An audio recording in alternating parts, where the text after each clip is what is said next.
On today's episode, we learn about how Tom Cotton would rather have 87,000 Marines instead of IRS agents. How if you or your family are a victim of communism, it's probably because you deserved it. How if Jesus was alive today, he'd support the Democrats. How doing what you love means you're doomed to be poor. And finally, analyze the strategy for raising minimum wage and reducing rent. This is Cringe Posts. Hey friends, welcome to this episode of the Cringe Post podcast. This is the podcast where we gather the cringiest political and cultural takes that we see on our feeds each week. We break them down, see where they went wrong, and try to have a little bit of fun and a laugh along the way. My name is Britt, and I am here with my co-host Donnie. And before we get started, please make sure to like, share, subscribe, all that good stuff. It helps us out and get this message out there. Likewise, we always love to hear from you in the comments or the DMs. And if you are listening to the show on Apple Podcasts or Spotify, we have a visual show companion so you can actually see the memes and the posts and all the different things that we go through at cringepost.com. Now, before we get started making fun of or digging into other people's posts, we always like to take a trip down memory lane, dig into our own past, show where we've gone wrong, because we're not trying to throw bricks from glass houses. So today we're going to take on a Tumblr post. I didn't read the title of this before we started. It's perfect. A Tumblr post by Donald back. Which year was this? I don't see a date. Oh gosh, I don't remember. I cut off the date. I think it's on there somewhere. My guess would probably be in like 2011, 2010. Okay, 2011, 2010. Donnie writes a Tumblr post titled "Arrogance." I very much dislike it when my generation tries to act as though they are better than the systems that are set in place. We are merely teens. We don't have life experience. When we were kids, we wanted to revolt against school. Would that have been for the better? No. In the same way, we now want to revolt against capitalism without knowing enough. It disgusts me. How about we start listening before we speak? As you speak this into the void, as you said earlier. Some of what you're saying it's not wrong, right? It's kind of that Jordan Peterson thing of like, before you try to fix the world, maybe try and figure out how to keep your room clean at first. It's just, I was telling you this before, but it's very much, ooh, look at me, Donnie, arrogance above it all, looking down at all the different peasants that don't know any better because you are blessed with some special knowledge that no one else is. Oh, absolutely, I was. No, it's so funny because, it's like you can make a point and whoever makes a particular point, it doesn't mean the point is not valid just because the messenger themselves is faulty. But it is a matter of credibility, right? So if someone is a scientist and they say, this medicine will make you feel better, it doesn't mean it's true, but they have more credibility towards it. And likewise, if someone is a pathological liar and they say this medicine will make you better, that doesn't mean it's untrue, but also they don't have the credibility. So, if I'm saying whether or not people need to listen before they speak or arrogant, even if I'm committing all these things, what I'm saying is true, but it's just very ironic that the thing I'm commenting about is the very thing I'm doing, which makes it so funny. And I think the other thing that really made me cringe in here was the term, my generation tries to act as though they know better than the systems that are set in place. And I think that really makes me twinge a little bit thinking about it, because it's not so much that you should accept systems without question. It's more to say it's kind of the G.K. Chesterton, when you come across a fence in the middle of nowhere, you should first ask yourself, why is this fence built? And that's what I'm going after. But to say like the system set in place, don't question the systems, or we need to realize we don't know better than the systems. That's just such a terrible way to phrase it and to think about it. It should be, let's not tear down everything in society without understanding why we need to tear it down, or question everything, but also don't act irrationally. I just think this sort of fealty I have to systems is a little cringy, because there are some good institutions. You're conservative. You love. Yeah. Well, yeah. Exactly. The system is fine. It just needs to be, the right people need to be in charge. Right. It's like, and I still, I am conservative in demeanor, maybe, because I do think there are good, long-standing institutions that have value that we shouldn't tear down. But again, I don't like to think of it in the sense of as systems. It's like let's look through the value of them and realize what we should preserve it, not because it's a previously established system, but because there's value and wisdom in it. And if that's not the case, like with many that the government has set up, let's tear them down. Yes, that's good. With on that note, let's get to a Republican perspective on a system and another system that we very much don't like. And Tom Cotton writes, "I don't know about you, but I'd rather have 87,000 more Marines than 87,000 more IRS agents." Now, it's like, don't let the enemy of the terrible be the enemy of the bad. It's just like, okay, I'd rather have which would you rather have, 87,000 IRS agents terrorizing the American people, or sending 87,000 poor boys off to the Middle East to get blown up and have their limbs shot off? Like it's so like you can see the formula like play out, like the conservative formula, which is like, ooh, left likes taxes, I like military, replace left taxes authoritarian thing with military thing. And it's just it's so, I don't know. Like, think about why you don't why do you not like the IRS agents? Well, you don't like the IRS agents because they're coming in involuntarily taking money from you. And so you're going to replace that with a system that involuntarily forces people to go kill other people in another country. It's like there's just no continuity in the value system other than like, oh, I'm conservative and I'm pro-military and pro blowing things up someplace else. Yeah, I think this almost illustrates the point how Republicans and Democrats really want the same thing, just sort of in a different coat of paint. And obviously he's doing this to be coy and cheeky and to contrast the red meat. Like, wouldn't you rather be made safer than have these IRS agents? Wouldn't you rather have these public defenders? But it does belie the fact that when it comes down to it, he's not proposing, wouldn't you rather have 87,000 of your taxpayer dollars back? He's not even saying that. He's saying, oh, I don't know about you, but I would rather your tax money be spent on this 87,000 personnel government program. And I understand it's the formula, but to me, I would never be able to tweet something like that because my principles are such that that's not like a win or a funny or a clever got him, because you're like, well, it might be kind of better, I guess, but that's not like a got him, because you're still spending money on these personnel, and not to mention the warfare state that we love to eternally drive ourselves in and keep funding, and the government's totally inefficient and full of waste, except when it comes to the military, according to Republicans and conservatives somehow.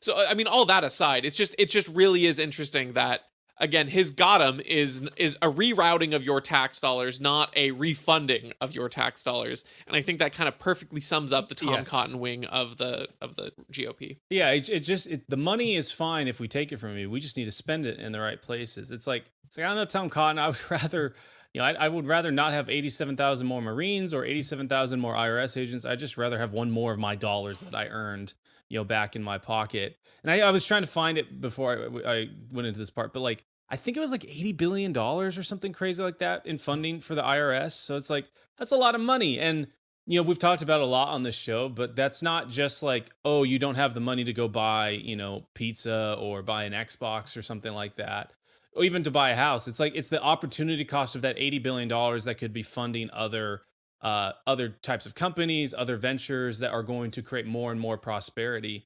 It's literally like you want to reinvest your profits. And what the government does is they just take it from you. And then they go squander it somewhere where it's put into a bomb that gets blown up someplace else, literally fire, money being lit on fire, or more IRS agents to take more of your money away. And so that's the real travesty of all this. Yes, they're stealing from you, but it's also what they're using the money that they steal from you for. It's not actually creating more value. It's just destruction of value. Yeah, and I just the idea of Tom Cotton having any sort of meaningful take against the IRS and the militarization, like that's kind of one of the problems of this big IRS reveal, was the fact that the job listings had, be ready to use deadly force and armed stuff. And I'm like, if anything, that should probably make Tom Cotton more of a fan of the IRS agents that are getting hired based on his track record. So Yeah. this more than anything seems just like such an opportunity to politically campaign and to tweet something that'll get him likes, and it's not coming out of a place of where he actually feels. Yeah, I mean, if I was a Democrat trying to convince Tom Cotton using his logic, I'd be like, well, Tom, if you give us money for 87,000 IRS agents, they'll collect enough money so that you can actually have 100,000, Marines. And everyone will be so poor and so destitute from poor families that they'll actually sign up and be forced to go into the military in order to have any sort of education or potential for life. Yeah, all right. Exactly right. Moving on to our next one. We've got a Twitter user, and he tweets out, if your family, quote, suffered under communism, unquote, that says a lot more about your family than it does about communism. Good people don't suffer under communism. Slavers and exploiters do. Did this person, I get it. Like, the public school system is terrible and they teach a really warped version of history, but even they don't get past, the atrocities of the Soviet Union or Mao's China or Pol Pot in Cambodia or any of this. I mean, I guess they kind of brush over stuff in Venezuela and all that, but it's like there are plenty of really, really good people. I mean, we've got people like Alexander Solzhenitsyn, who an amazing person, with his book, The Gulag Archipelago, very much laid out like, hey, anyone in the Soviet Union could go to jail. He has a chapter in the book, it's called You're Under Arrest, and about how people would just be out and about and they hear the words, you're under arrest. And it was like, oh my gosh, for what? Like, and he kind of laid out the thought process about what happened with that. Cause it's like, well, what did I do? I've just been living my life. I haven't done anything. And so I challenged this guy to go read that book because, I mean, it's all validated and verified. Many witnesses have come out to verify what Alexander Solzhenitsyn wrote about. Not to mention, there are third-party sources and everything that also corroborate that. So yeah, plenty of good people. Hundreds of millions of people suffered, and many have died under communism. And what an arrogant and maybe I could say privileged thing to say and to think, living here in America.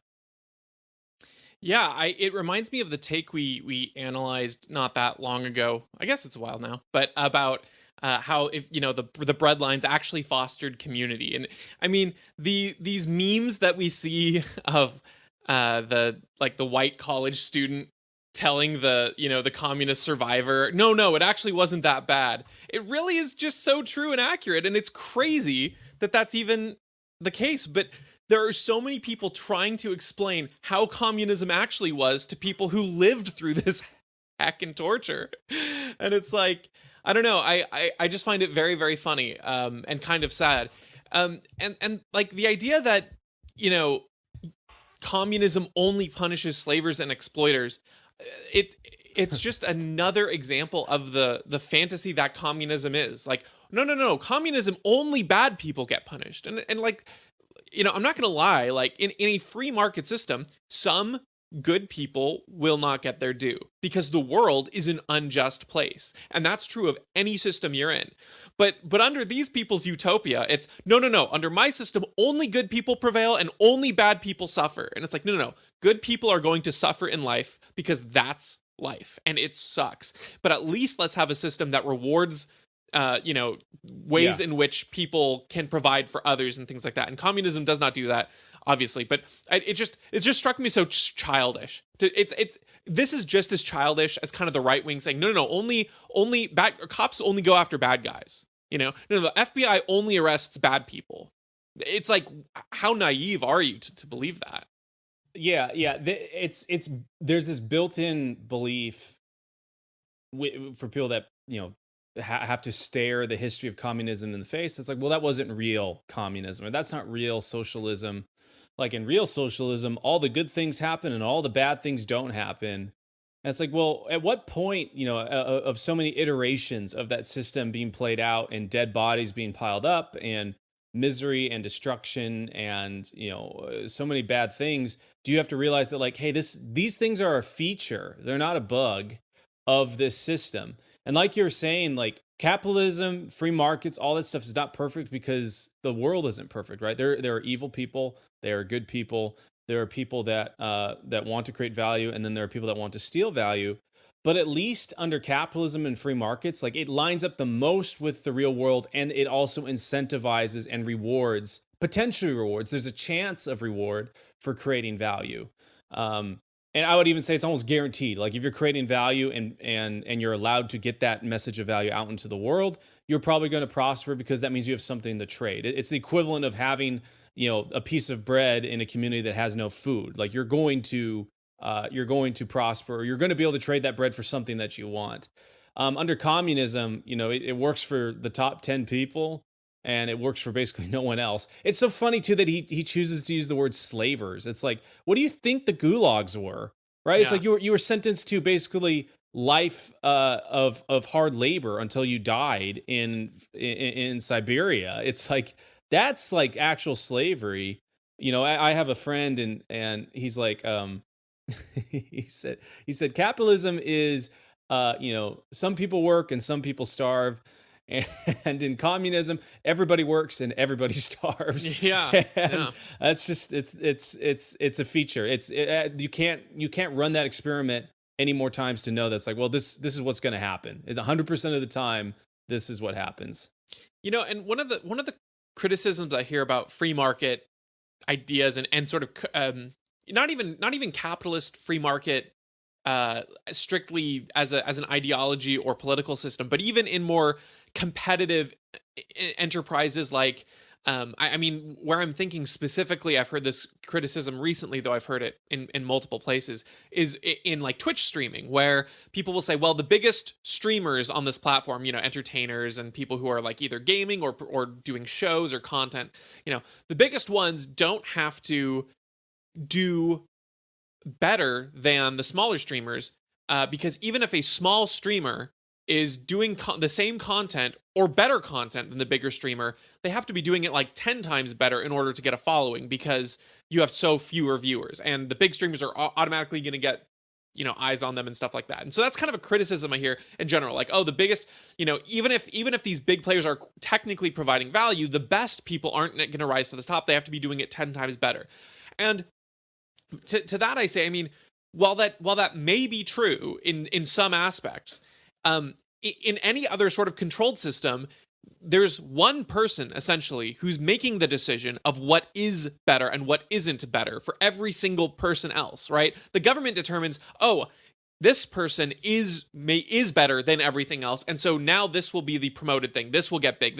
And for all of the cases where you do see, wow, this guy is underrated, or this person deserves more. For every time you see that, there's like 10 times where there was someone who gets big who you would have never thought of, or something that some idea you would have never had or never known had use. I mean, call back to some of the previous cringes where I was like, an iPad isn't useful to me. It wasn't useful to me. So if I had been the one making those decisions, the tablet marketplace would have never gotten off the ground, and we wouldn't have them, and they wouldn't be, quote unquote useful. So why would we promote that? Now, again, so even for the small, and I think it's an exaggerated claim, but even if that claim, even if you grant them this idea that the best ideas have to work 10 times harder if they aren't already big and established, at least that opportunity exists. Whereas in any other kind of economy like communism like this, you I don't know, you have to have you have to have one person picking everything out, and there's no way that one human is smart enough for that.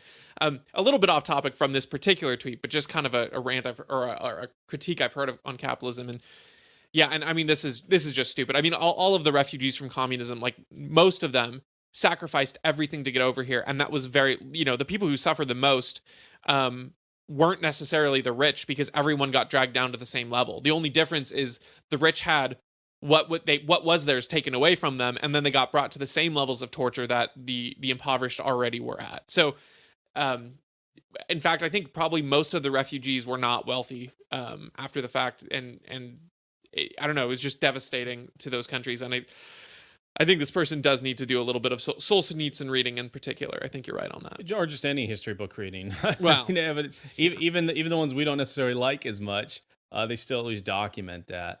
Yeah. All right, moving on to our next one. We've got Brooklyn Dad Defiant, infamous Twitter lefty, and he writes, I can tell you this, if Jesus were alive today, he'd pick Joe Biden over both Trump and DeSantis. No question. I'm pretty sure this guy's not a Christian, and so this kind of plays into the these lefties are they know so much about Jesus for not believing in him. Like no question that this Jesus that never existed and that is a fantasy, he would definitely pick Joe Biden. So that's point one that's always really annoying about these guys. They reject all premise of Jesus and all tenets of Christianity, yet they're perfectly willing to use him or their caricature of what they think he is to try and bolster their argument, and they do it quite poorly. The second part is, obviously this guy doesn't understand it, but for people that do think that, like, well, to be a Christian, you there's no way you could possibly vote for Trump or DeSantis or Joe Biden or and have to vote for Joe Biden over those guys. Jesus literally wrote in the Bible, or not Jesus wrote, but Jesus said, and people writing about his life said that he said, his kingdom is not of this world, right? Like the disciples are constantly trying to have him make a political statement. A lot of his disciples were very very anti-Roman authority. And they thought, well, we're going to have a Jewish king come back and he's going to liberate us from the Romans. And Jesus is like, no, that's not the purpose that I'm here. The purpose of me being here is to free souls, and to make people better people by changing their hearts and changing their minds. And that's very much in line with our belief that, like, the government can't make us better people. Only we can, and through our interactions with other people we can. And so it's just always, it always makes me kind of like, ugh, like I dislike it when people try and say Jesus would vote for this person or Jesus would be a Republican, or when people from the pulpit get overly political. A lot of the time, I remember back in my home church, sometimes, my pastor did a fantastic job dealing with this, but during the 4th of July, if a Sunday fell on the 4th of July or pretty close to it, there'd be people in the audience that would say things like, yeah, thanks, Obama, or things like that. And my pastor would have to deal with it publicly, from the pulpit, because they would say whatever. And so it's like, there's no, Christianity has something to say about morality and has something to say about, like, how you should live your life, but it has nothing to say about whether you should vote for Joe Biden or Trump or DeSantis. And I think that those people might line up with your values or whatever, more than one way or another. But, like, all three of those guys, I mean, maybe DeSantis, I don't really know him, but definitely Joe Biden and Trump. Like, I don't think you would find Jesus being like, "Ooh, this is the person that I hold up on a pedestal," as, like, it's not like he's introducing them as Mary at the the Last Supper, like, ooh, people will talk about these people forever. They both have a lot of blood and other things on their hands, and go for it. The thing to me too is that it's like, to your point, God has used wicked people as kings and rulers, and he specifically appointed, times of, like, Israel getting conquered by bad people and there being oppressive, specifically governments or whatever. So just even from the language of, I can tell you Jesus would pick Joe Biden over Trump and DeSantis. Obviously you're not a Christian. Obviously you don't care about the context of anything, because God picks the rulers regardless of what you think. Yeah. And I don't know, it's like the Bible has a lot to say on civil authorities, in the sense that he gives very strict guidance of what proper justice looks like for when the state is to take action. And, if we're gonna play this, which one would he pick? I don't think that Joe Biden falls into those definitions of what justice is very well at all. And I frankly, I don't think Donald Trump does either. But either way, it's not no question. It's like, no, if God were anointing the next quote unquote, president of the US or king of the US or whatever, according to what his, sort of prescription of justice is, I don't think it's a very obvious choice. I don't think there's no question. And it's just a stupid premise to begin with. But, the other aspect of this is, like, I'm not a Catholic and you're not, but Catholicism is sort of the largest denomination of Christianity in the world globally. Joe Biden is allegedly a Catholic, and he is currently excommunicated, or not excommunicated, but he is barred from receiving communion, which if you know anything about Catholicism, is a pretty big deal, it being one of the sacraments and it being the literal body and blood of Christ in, transubstantiation. And so him being barred from receiving communion is kind of a really big deal. And so again, if now Brooklyn Dad Defiant probably knows better than us and probably will tell us that no, the Catholic Church and and the conservative institutions of it are not close to Jesus. The New York mega church that lets, Governor Hochul come in and tell them that the people there are her apostles to spread the vaccine. That's closer to what Jesus wanted. So maybe being barred from communion in the Catholic Church doesn't mean much to him, but that's only because he knows what kind of church Jesus would like, and it's definitely the trendy ones that spend more on lights and on political donations than on spreading the gospel overseas. Yeah, and this makes me think of this kind of also like we were talking about earlier, could swing towards the conservative side, and to that, it makes me think of First Samuel 8, where basically Israel is living in debauchery, right? Like they are doing all sorts of bad things, and a bunch of people come to Samuel and they say, "Hey, man, like God, like you got to give us a king, a king to help us live morally and all this stuff." And God through Samuel basically says, like, it's not it's not you, it's not that you want to actually have a king. You've rejected me as your king. And if you're kind of reading into this more as an analogy, if you're not a Christian, God's basically saying like you yourself have rejected morality. Like me giving you a king is not going to actually make you any more moral. In fact, that king is going to subjugate you and rule over you. And maybe there will be some good things, but there are going to be plenty of bad things that go over it. And you're not going to have free will or the freedom to actually be moral. So if you want it, sure, I'll give it to you, but hopefully you don't want it, and they still want it. And then obviously that creates a big old tailspin, and they have a bunch of bad rulers and maybe one or two good ones. And I think that's all kind of in the spirit of the Bible, which is like we were talking about earlier. No government can make you into a better person. Sure, rulers and nothing happens upon the earth that is not of God's will. But the only person that can change your own heart or change another person's heart is God.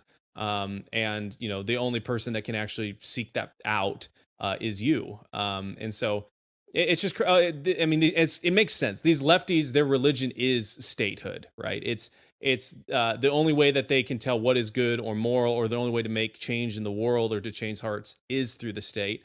And so it makes perfect sense for them to view, Jesus through that lens, but it's totally incorrect. Absolutely. All right, moving on to our next one. We got a Twitter user, and they write, "Do what you love, and you'll never own property a day in your life." Obviously, talking about like the woes of capitalism and how it destroys human flourishing and joy. Uh, I think about there's a few things that come to mind with this. Is one, our culture really hypes up being a useless person in a lot of ways, and they confuse being a useless person with pursuing your passions or doing something like that. And the only reason someone will pay you to do something is if one, no one else really wants to do that job, so they have to pay you to do it, or two, you have a unique skill that no one else has, and so they have to purchase that skill for you to do it. As I used to play, and I still play a bit of music, but we toured full time, and a lot of people used to look at us when we'd play on stage, be like, "Wow, it's so amazing that you get to do this job all the time." And it's like, yeah, this is actually really amazing, but like after a while, it becomes a job, right? It's like, oh my gosh, I got to drive all night through, over a mountain pass, get to a venue, set up, do all the work myself. Then we got to play a show, and then we got to be really extroverted for a couple hours after. We got to pack it all up and do it all over again. It's like, yeah, it's amazing, but like I'd say about 60-70% of that job was unpleasant. And that 60-70% of the job that was unpleasant was what we were paid for, right? Like anyone can just get up on a stage and if it's already set up for them and sing some songs and feel good about themselves. But like no one's going to pay for that unless you're really good, you have excellent production, you've done the work to actually get there and all this stuff. And so what this person's missing, it's like, yeah, like there are passions you have in life, but like in order for you to actually like do those passions and to live, like not to starve to death, you also have to be useful. And hopefully what you love also lines up with what is useful. But like that isn't always the case, and that's okay. Like, that's why there's side hustles, that's why there's jobs where you like do that while you also are doing other things. And like a natural consequence of that might be that you don't own property, right? But that's like a trade-off that you've got to choose. It's not some woe that can be rectified by, taxing people that are doing things that are really useful and sacrificing their time and energy and resources to make it happen. My wife and I, we own property. We probably own more property than the average person does. I still get to do what I love. My wife gets to do what she loves. And, it just takes dedication. So there's some weeks, where I've worked 90 hours, right? Because I have so many things going on and I need to make it happen. And like, I kind of view it as that if you can find a job that 40% of it you just absolutely love, and then the rest of it is about tolerable or, a little bit less so, like you're pretty lucky, right? Because the only way to, like I said earlier, the only way to make money is if you're doing something that no one else wants to do, or you're doing something that you have a unique skill set in. And the more skills you get, the more ratio it will shift towards you've got a unique skill set and you're being paid for that. But in the beginning, if you're a burger flipper, it's because no one else wants to be a burger flipper. And until you have a skill that gets out of that, you're not going to move out of that. And you're not going to own property or anything like that. Yeah, I think the other thing about it too is our cultural perception of what it means to love doing something. Mm. I think we have totally detached the idea of doing the mundane, doing the menial, doing the everyday work and finding joy in that. And it's tough. I get it. There's burnout. There's, not every second is going to be fun.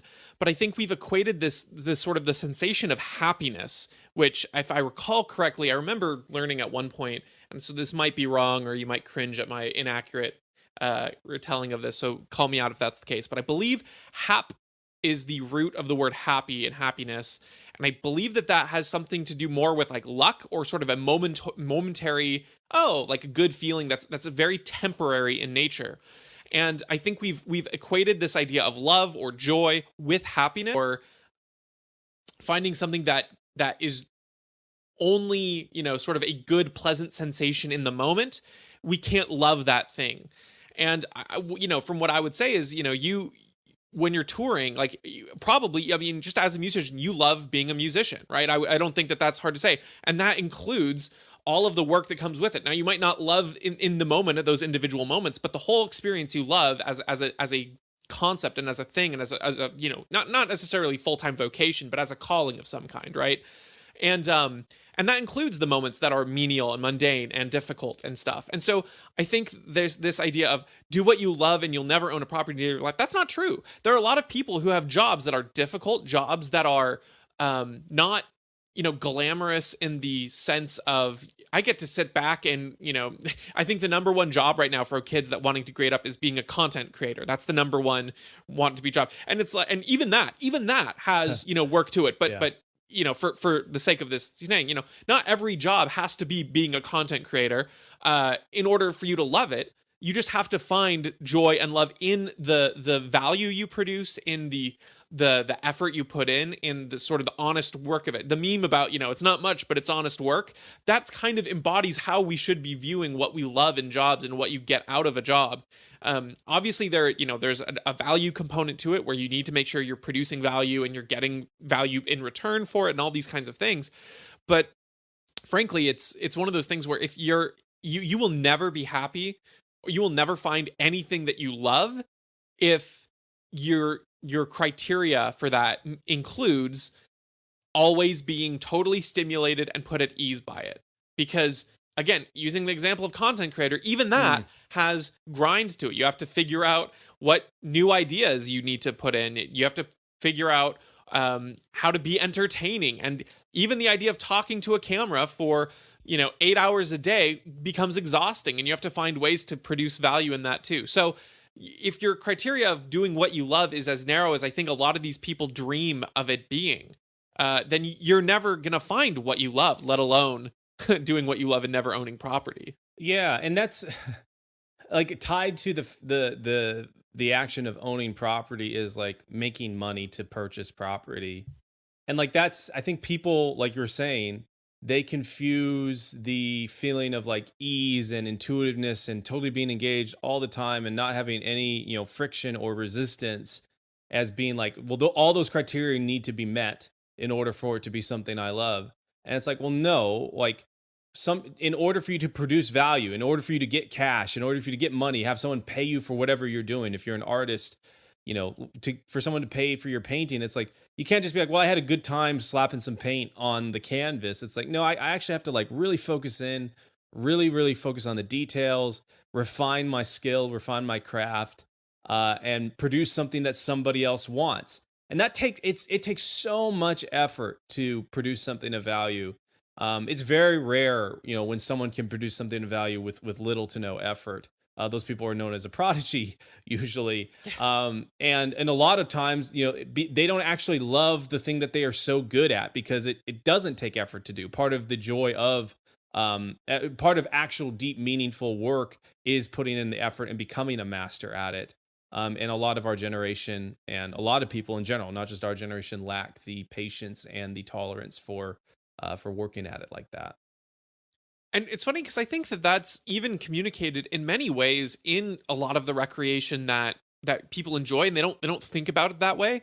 But maybe aside from sort of mindlessly watching like a flick without critically analyzing it, but even when even when you think about watching, let's look at the form of least resistance in terms of entertainment and happiness you can get. When you're watching like a show or a movie or something, generally speaking, the ones that stick with you and the ones you enjoy the most are the ones that you actually have to break down. You have to think about that. There's something to them. It's not just the explosions and I don't know, like Transformers, Michael Bay type stuff. Like those might be entertaining in the short term, but generally speaking, those aren't when people say, "Oh, it's my favorite movie series or my favorite TV series or whatever." Those ones don't generally actually matter to most people in meaningful ways. Or if you think about like with gaming, most people aren't just going to set the game difficulty to very easy and then just sort of like hold right on the joystick and press A to go through without thinking. You want a video game, even in your relaxation, that challenges you, that gives you something to overcome and an obstacle. And that's because that's sort of how we are designed as humans by nature, to overcome and to adapt and to conquer, in a word that's maybe not as popular nowadays.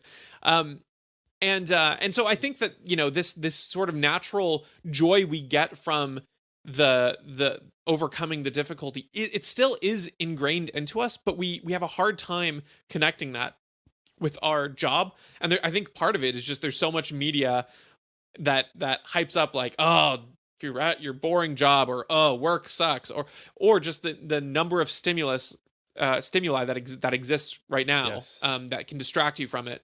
So it's kind of a little bit of both there. But even in our entertainment, a lot of the most meaningful ones, the ones that cause people to want to geek out or write a video essay or talk with their friends about theories, all of these things usually have some level of depth and at least challenge to the way you have to think about it, so that it's more than just ingest what's in front of you. Absolutely. All right, moving on to our last one. We've got a tweet by a user, and they write, "Class warfare idea. Tie minimum wage to average local rent. Make the bosses go to war with the landlords."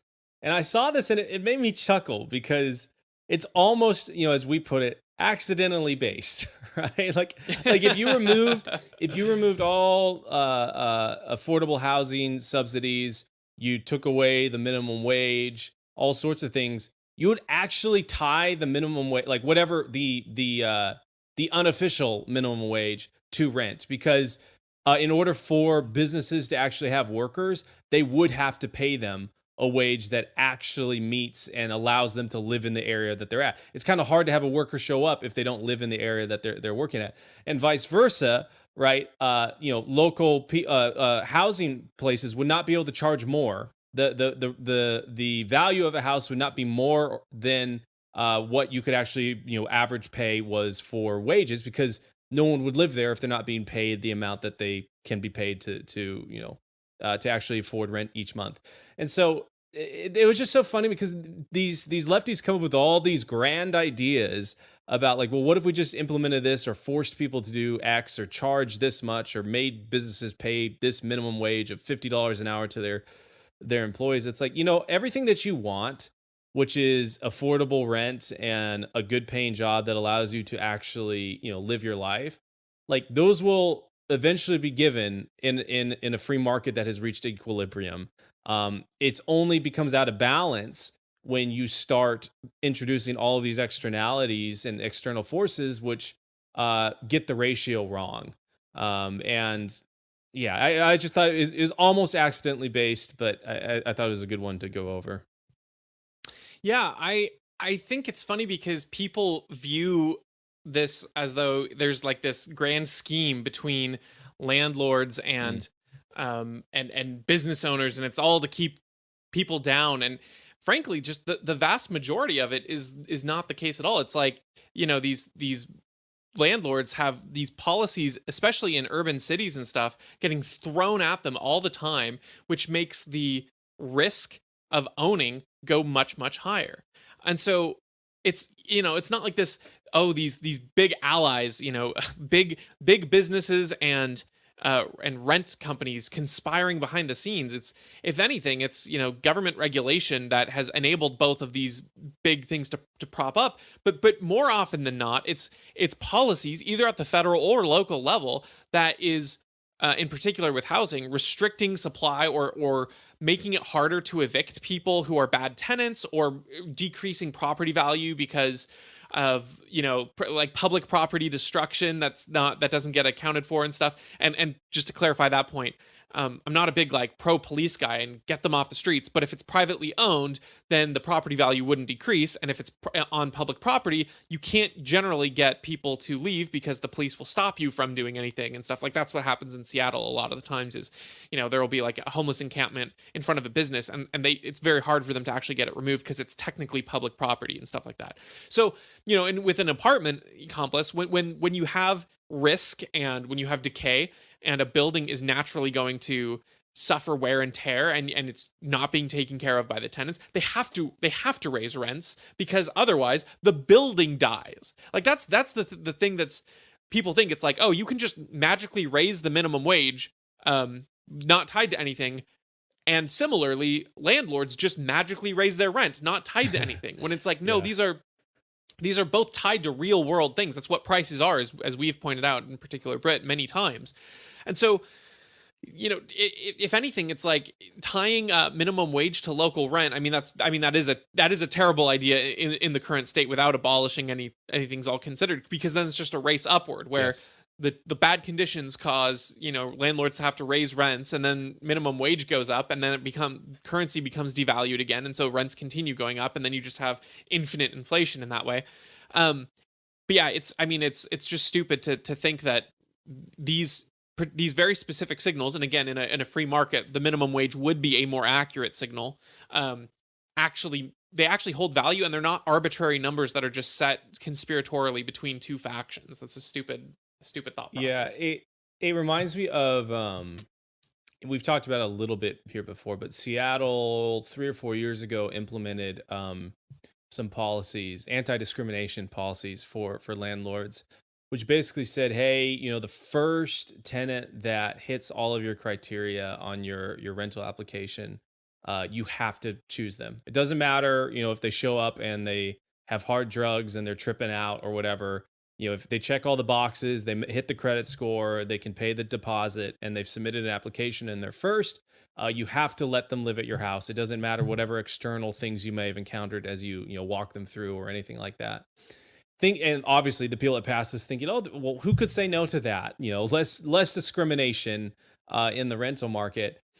But what they didn't realize, it's like, well, you kind of put the landlords and the people that own these properties in a hard position, because one, they either need to, raise their criteria so high that the first person who actually meets it uh, is going to just be the best of the best of the best, therefore actually discriminating more towards people, because there are not going to be many people that can actually hit that threshold. Or two, landlords are going to start charging more and more and more to offset the cost of getting a bad tenant in there. And most landlords opted to do that. I think we saw like a 30% increase. And obviously there's a lot of other things that happened, with the mortgage interest rates being kept low and all the different things with the housing market around here. But that's the unintended consequence of choosing, to do something that sounds good, right? And so that is, average local rent in that scenario goes up, And then, like you're saying, it's a race to the top. So because of that weird thing that they did that made rent go up, now minimum wage has to go up, and it's this constant push and pull, where eventually, you're at $100 an hour, wage, and $4,000 a month for a studio apartment. Which actually there are some places in Seattle that are like that, which is kind of wild. But no one ever wins when you've got people that can't factor in every single externality and scenario and potential, issue into their legislation. That's just best left up to the people that are actually dealing with each other and trying to exchange goods and services. Yeah. Yeah, I just I get frustrated with this because people love to complain about I mean both of these things really. There's all the posts that talk about how, oh, the minimum wage hasn't gone up and all these things, all this the timeline, federal minimum wage and stuff like that. And it's like, I mean, look at the places where it has been going up locally. I mean, like, look at Seattle. People are fleeing. Businesses can't stay open. And I mean, there's a myriad of issues as to why, but it doesn't take a genius to see that it's because of increasing wages in part of it, as well as other fees and taxes that get taken out of a business when they're trying to set up. I think of I won't repeat the name of the business because it is crude, but it is Business B to put it lightly. They wrote this scathing op-ed in the Seattle Times like a few years ago, and it was glorious, really. And it talked about how, Seattle used to be known as this wonderful place of eclectic businesses and food, in particular food service industry and stuff. And now, just with all of the different policies like increasing minimum wages and with business licenses and all these different things, they're killing the businesses there, and they're absolutely devastating them. And so I think about that, and it's like, so people complain about wages not being risen. I mean, that's kind of implicit in this one, tie it to the rent increases and stuff. And you're like, but everywhere that you look for small businesses, they're screaming, saying, "Don't do this. No, stop, please. You're hurting us. You're killing us," and that hurts workers. It really does. So I mean, I could go on a million ways about that, but it's just one of those things where, again, the people who have the most direct oversight and control, the small business owners, are going to be the ones who know whether or not they can stay in business. You're not ever seeing no minimum wage increase from places like Amazon. They can't wait to hike up the minimum wage because then Yes. nothing changes on their end, and they drive the small businesses out of business.